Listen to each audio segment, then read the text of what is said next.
What is cervicitis? Friends, आज का हमारा टॉपिक रहेगा cervicitis, that is cervical erosion का एक फॉर्म, जिसमें कि यूट्रस का जो माउथ वाला पार्ट है, जिसको हम सर्विक्स कहते हैं, उसके अंदर इंफेक्शन होने की वजह से जो एक नॉर्मल लेवल पे एक डिस्चार्जेस रहते हैं फीमेल्स को, जिसको हम ल्यूकोरिया कह सकते हैं अगर वो थोड़ा सा हाई ग्रेड हो तो। लेकिन अगर यही डिस्चार्ज जो ल्यूकोरिया है, इसका कलर जो है वो व्हाइट से येलो, येलो से ब्राउन, ब्राउन से रेडिश ब्लड मिक्स वाला होने लगे, तो इट मीन्स ये प्रॉब्लम कुछ सिंपल नहीं है, यहाँ पे कुछ प्रॉब्लम बढ़ गई है। तो it may be cervicitis, that is cervical erosion. जो आपका सर्विक्स है उसके ऊपर छोटे छोटे जख्म बन जाएंगे, स्वेलिंग आ जाएगी, इंफ्लेमेटरी सेल्स आ जाएंगे, जिसमें से कि डिस्चार्ज ऑफ म्यूकस भी बढ़ जाएगा और उसके साथ साथ उसमें पस और ब्लड आने की वजह से उसका कलर भी चेंज हो जाएगा। तो फ्रेंड्स, हमें पता कैसे लगेगा, हमारी बॉडी उस चीज को कैसे रिएक्ट करेगी? जैसे कि हमें पेल्विक एरिया में पेन होगा, लोअर एब्डोमेन में हमें पेन होगा जब हम कोई प्रेशर वाला काम करेंगे, कोई हैवी वेट उठाएंगे हम, या घुटनों के बल स्क्वेटिंग पोजीशन में बैठेंगे, तो उस केस में हमें पेन की फीलिंग भी होगी और उस पर्टिकुलर पोजीशन में वो डिस्चार्ज भी इंक्रीज हो जाएगा।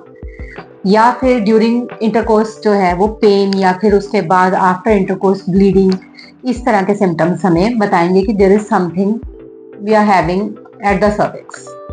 तो ये चीज हमारे लिए डेंजरस क्यों है? ये हमारे डेंजरस इसलिए है कि अगर ये सर्विक्स की प्रॉब्लम को हम सॉल्व नहीं करते तो ये इरोजन इतने बड़े हो जाएंगे, जख्म इतने बड़े हो जाएंगे कि this may lead to serious infections. ये इन्फेक्शन आगे फर्दर आपका यूट्रस ट्यूब्स में भी ट्रेवल कर सकता है, जिसकी वजह से आपको पीआईडीज हो सकते हैं।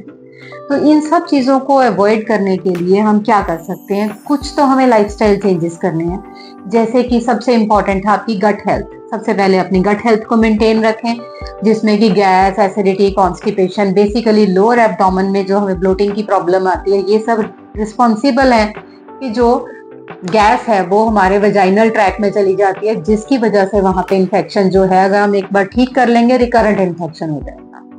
इसके अलावा है रिपीटेड अबॉर्शंस। रिपीटेड अबॉर्शंस में जब बार बार इंस्ट्रूमेंट जो हमारे वेजाइनल कैनाल में जाते हैं, तो उनकी इंजरी की वजह से भी हमें सर्वाइकल इरोजन हो सकता है। तीसरी चीज आ गई लैक ऑफ हाइजीन। अगर हम क्लीनलीनेस नहीं मेंटेन कर रहे हैं, in that case also cervical erosion में अकर या सर्विसाइटिस में बी द आउटकम। तो फ्रेंड्स, इसका हम मैनेजमेंट क्या करेंगे? एक तो हमेशा अपना पर्सनल हाइजीन मेंटेन करेंगे, डाइट रूटीन मेंटेन करेंगे, avoid regular instrumentation in your vaginal canal. So ये एक बहुत बड़ा रीजन है। इसको अगर हम मेंटेन करेंगे तो भी काफी हद तक हम अपने सर्वाइकल की किसी भी तरह के इन्फेक्शन से बच सकते हैं।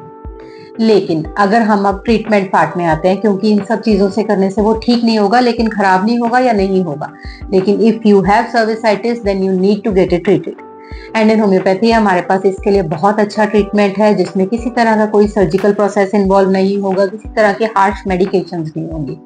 और जब हम अपनी मेडिसिन से आपके सर्विक्स ठीक करेंगे, आपके सर्विसाइटिस से आपको क्योर करेंगे, तो इन दैट केस आपका जो क्योर है वो परमानेंट रहेगा, और जितनी देर आप ट्रीटमेंट लोगे आपको उसमें कोई नुकसान नहीं होगा। हमारी बहुत सी मेडिसिन हैं जो कि बहुत सीरियस तरह के सर्विसाइटिस को भी क्योर कर सकती हैं, लाइक सीपिया, एसिड नाइट्रेट, क्रियोजोट, कैलकेरिया का, Platina and the line is long. इस तरह के सिम्टम्स के बेस पे हम हजारों मेडिसिन और पेशेंट्स को ऐसी देते हैं, जिससे कि उसकी सारी प्रॉब्लम को हम बड़ी इजीली क्योर कर सकते हैं। So for that you need to contact me. This is Dr. Bharti Goyal. Have a good day. Bye bye.